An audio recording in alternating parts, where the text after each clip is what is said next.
રાજકોટ મહાનગરપાલિકાની સ્ટેન્ડિંગ કમિટીની બેઠક મળી। નવનિયુક્ત મહાનગરપાલિકાના કમિશનરની અધ્યક્ષતામાં બેઠક મળી। બેઠકમાં 9 દરખાસ્તોને મંજૂરી આપવામાં આવી।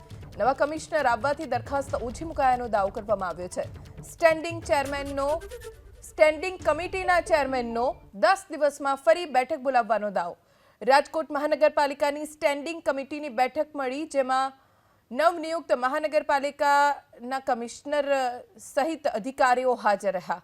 9 દરખાસ્તો જેને મંજૂરી આપવામાં આવી છે સ્ટેન્ડિંગ કમિટીની બેઠકમાં। મુજબ કમ્પલસરી સ્ટેન્ડિંગ કમિટી બોલાવવી પડે, એના ભાગરૂપે આજે કુલ 9 દરખાસ્તોની આજે સ્ટેન્ડિંગ કમિટીની બેઠક હતી।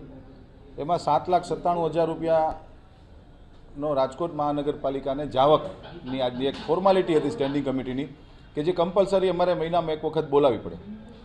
એના માટેની આજની આ સ્ટેન્ડિંગ કમિટીની બેઠક હતી। એમાં કર્મચારીઓની આરોગ્યની સહાય અને મેયર એવોર્ડના એક ચૂકવણું હતું 18,000 રૂપિયાનું। કુલ મિલાવીને 9 દરખાસ્તો હતી, અમે મંજૂર કરી છે।